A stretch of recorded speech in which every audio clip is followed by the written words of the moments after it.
Novelizations are usually written in a very short span of time, but Matthew Stover had 9 months to work on his novelization of Star Wars Episode III: Revenge of the Sith. Stover received the script of the movie in December of 2003, and he turned in his manuscript in August of 2004. But he was still working on rewrites and adjustments into the beginning of 2005. Star Wars Episode III: Revenge of the Sith made it to number 2 on the New York Times bestseller list for the week of April 17th, 2005, and was ultimately on the list for 10 weeks. I remembered Revenge of the Sith as being my favorite of the prequel novelizations, but would it still hold up 17 years later? Spoiler alert, for the most part, it did. So, a brief summary. After years of war with the Separatists, the Republic is on the brink of collapse. As the Senate watches as Supreme Chancellor Palpatine strips away more and more constitutional rights for the sake of preserving their safety, the Jedi must grapple with Palpatine's decision to assume control of the Jedi Council. And Anakin Skywalker is desperately worried because he fears that his secret lover, Senator Padme Amidala of Naboo, will die. So if you've been following along with the Clone Wars stories, Revenge of the Sith really does pick up right where Labyrinth of Evil left off.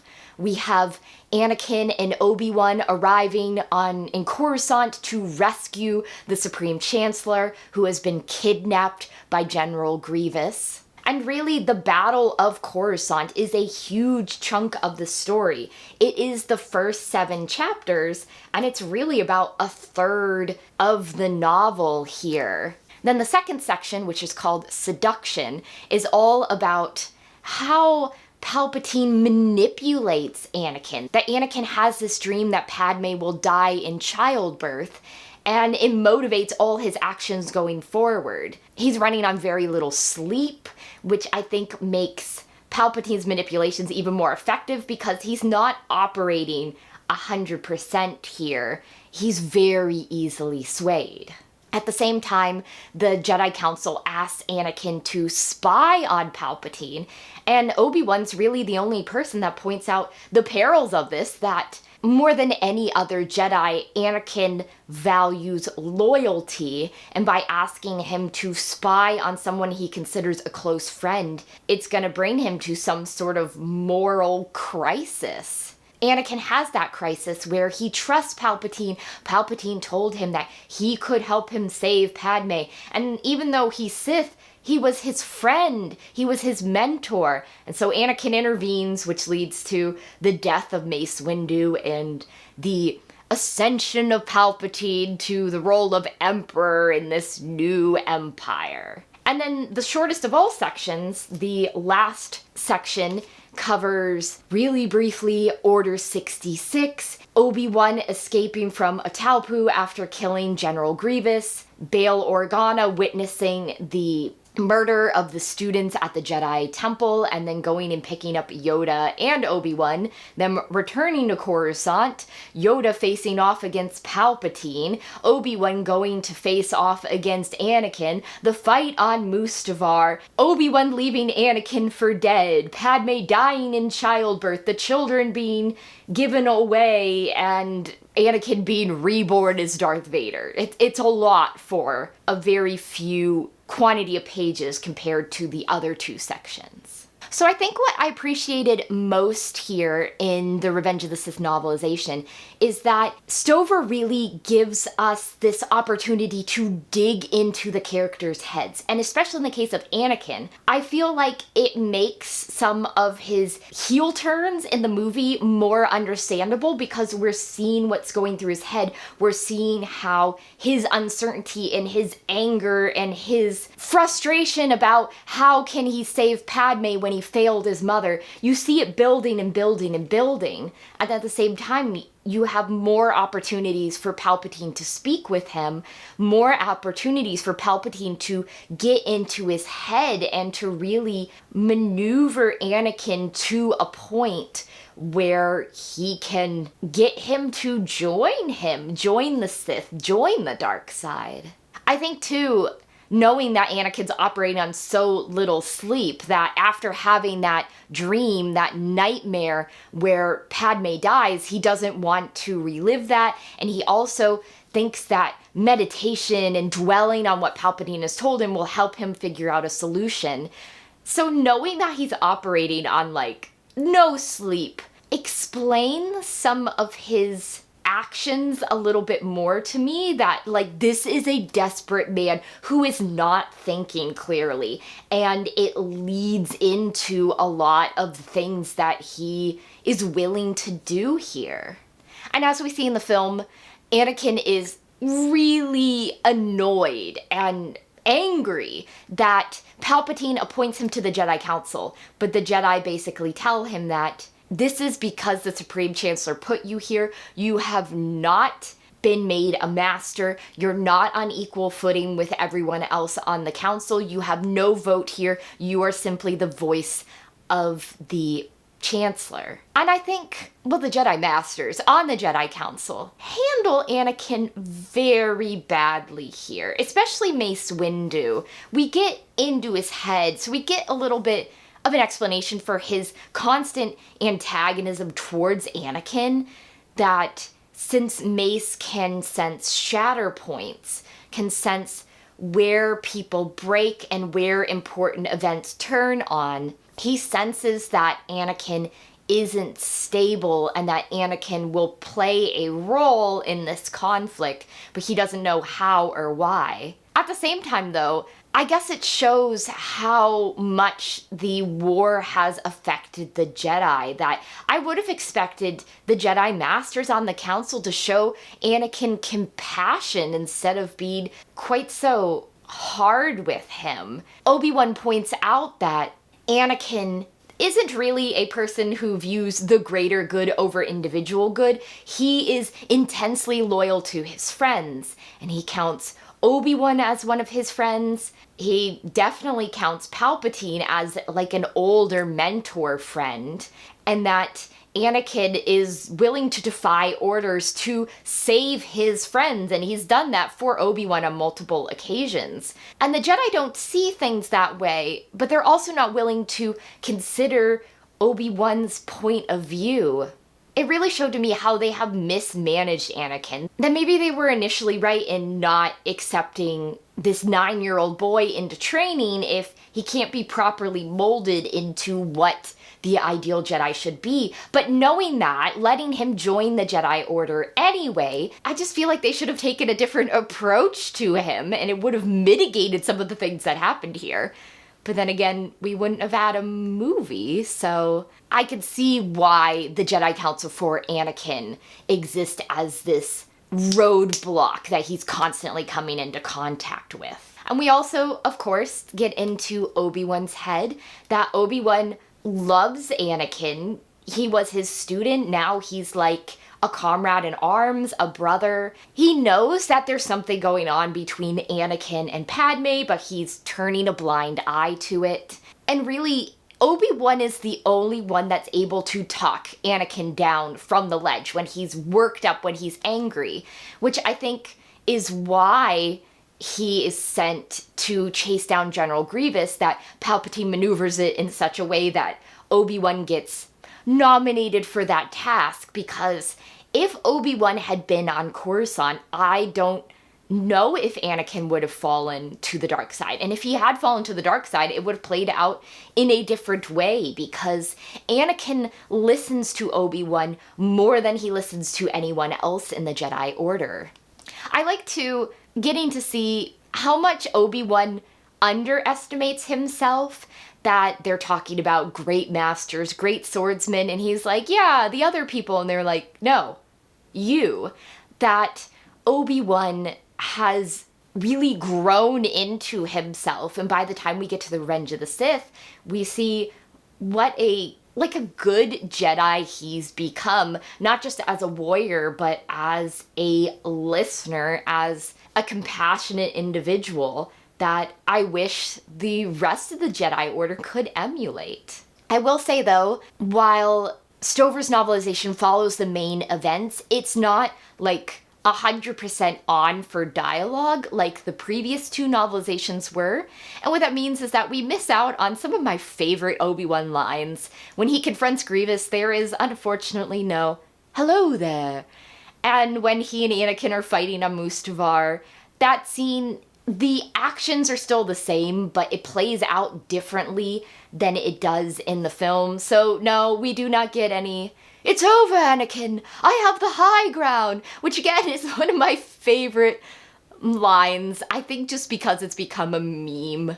Obi-Wan, meme master. Padme's here. Padme's pregnant with Anakin's child. Strangely enough, no one, until she gives birth, are aware that she's pregnant with twins. I'll probably do a separate video on this because just the state of gynecological obstetrician care in the Star Wars universe very much scares me.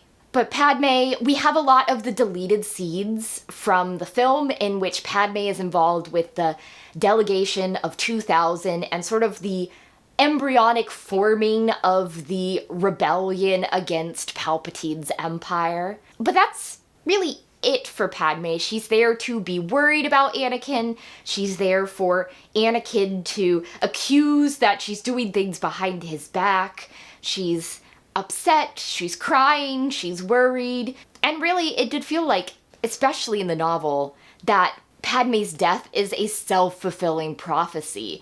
That if Anakin hadn't fallen to the dark side, would she have died? Of the baddies, General Grievous is here, doesn't have a hacking cough like he does in the film.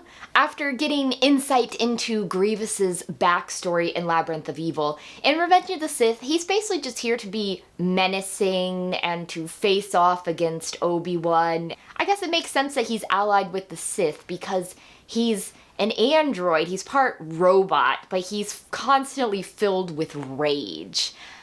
And Dooku, Stover has an interesting take on Dooku. I'm not sure I agreed with it, because it did come a little bit out of left field after what we got of Dooku in Yoda Dark Rendezvous and Labyrinth of Evil. In the novelization of Revenge of the Sith, Dooku is very much like a, I guess, humanist. He doesn't like aliens. That's part of the reason that he's sided with Sidious and the Separatists, is because he believes that when the war ends, like, humans will have dominance in this new empire that Sidious is in charge of. I did like, though, the insights we got into Dooku during the fight between Anakin and Obi-Wan. In the movie, it very much appears that, like, Dooku is winning until Palpatine talks him into murdering Dooku. Like, up until that point, Dooku had the upper hand, and all of a sudden he doesn't. But in the book, it works better for me because Dooku has the upper hand. He has analyzed the way that Anakin and Obi-Wan are fighting, and he knows that his method of fighting can triumph over them. But then they switch. They show him that they have learned. They use different lightsaber combat methods, and he just can't deal with that. And also his age comes into play here, that he is a man in his 80s. He just can't measure up to these younger men. And I think this is where Stover's interest in martial arts and fighting definitely comes through here, that he's very interested in the different forms of lightsaber combat and the fight scenes and how that plays out. And so Dooku, takes Obi-Wan out of the fight, but then Anakin slowly gains the upper hand. And then it basically plays out like it did in the film, where Palpatine goes, "Do it!" and he cuts his head off. And right up until that moment, Dooku thought that this was just to analyze if Anakin was able to join their cause, and his master would never dispose of him. There was a role for him to play. And it's not until then that he realizes he was wrong, that Palpatine's been lying to him the whole time, and that he was disposable. And Palpatine, It's very interesting here because in the section with the Battle of Coruscant, we have outright confirmation on the page that Palpatine is Sidious because Dooku is talking to Sidious, and then we reveal that the whole time he's been talking to Palpatine because Palpatine is Sidious and Sidious is Palpatine. And like I said in the Anakin section, I just think what Stover's novelization does so well is show us how Palpatine manipulates Anakin, like just through talking with him, dialogue, gets him to the point where he's willing to turn his back on the Jedi and become a Sith. That he's constantly rubbing in how the Jedi don't appreciate Anakin, the Jedi should be giving him more responsibility, that the Jedi are weak, and that there are forms of knowledge that they're not willing to touch, but that the Sith are. And I think he always shows himself to be this kindly old man right up until his mask, so to speak, drops during the confrontation with Mace Windu. I do think this is another thing that worked better for me from that confrontation with Palpatine in his office. That just the details make it almost more realistic to me that Palpatine is able to dispatch these Jedi Masters so quickly, that he's still putting on the front of being, you know, just a innocent, non-suspicious old man, and he records his conversation with them to make it look like they're threatening him, they're imposing on him. That he has hidden his lightsaber in his office the entire time in this sculpture that can't be scanned, and that he uses misdirection to kill the first two Jedi so that before anyone is even aware that he has a lightsaber, like they're already dead, they're already down. Then it's just Palpatine against Kit Fisto and Mace Windu. And while I really enjoyed how many other pieces of expanded universe content that Stover referenced here, that we have references to characters and events from the other Clone Wars stories, that we have, you know, it ties so well in with Labyrinth of Evil, we have callbacks to characters from the Star Wars Republic comic. More so than the other two novelizations, this book really assumes that you have read other Star Wars material and that you're familiar with it. But at the same time, I'm going to make that one of my issues because I could see for a more casual fan who doesn't read every Star Wars book that comes out, when you are told about some of these incidents or characters, you may go, well, who's that? I don't know. And even for me, when they mentioned Sora Bulk, I had to Google that because I didn't know who that was, and it turned out to be a Jedi in the Star Wars Republic comic who fell to the dark side. And digging into the length of the story, I did feel sometimes like the Battle of Coruscant section, while I enjoyed it, I really liked getting to dig into their heads. I really liked this extended duel with Dooku and really understanding Dooku's reasoning behind it. It is pretty long. It's like a third of the book. And meanwhile, in the movie, the Battle of Coruscant section is only about 20 minutes. But it felt like, as a result, some of the other bits fell by the wayside. Order 66 is really briefly dealt with. I feel like the movie is much more effective. And that may be one bit of just differences in media, where the way the movie shows these Jedi getting cut down by clones that they trusted, that they considered allies, is devastating. And maybe it wouldn't have come across the same way in the book, but Stover doesn't even try. It's just basically glossed over. In a similar way, Yoda's time on Kashyyyk is just completely eliminated. We hear Yoda go there, Yoda talks to the members of the Jedi Council through hologram, and then Bail Organa picks him up. So that is a section of the film that's just not even in the book. And finally, the battle at Mustafar is very short. And I do wish that it could have been fleshed out more, because that was one bit where I felt like we have more content in the movie than we actually have in the book. It's effective, but I wanted more. I wanted more of like just that emotional tension between Anakin and Obi-Wan in the fight and all of that. Likewise, we get 2 POV scenes from Threepio's point of view, and I didn't really enjoy those. The first is when Obi-Wan comes to visit Padme in her apartment for the second time, and he knows that she's pregnant and all that, and Threepio doesn't. Threepio, you know 6,000 forms of communication you can't recognize when a human woman is pregnant? And then in the scene where Padme confronts Anakin on Mustafar, and then Obi-Wan appears, and then he chokes her, we have a scene describing how they got Padme back on the ship, which is basically just R2-D2 dragged her and C-3PO followed, and that's from C-3PO's point of view, and I didn't need I like C-3PO, but I didn't need his point of view here. There are some bits of humor, which, perhaps because of the overall tone of the story, they also didn't 100% work for me. I'm thinking specifically of in chapter 6, we have the bit where Anakin is carrying the unconscious Obi-Wan, and he and Palpatine are trying to make their way through the elevator shaft.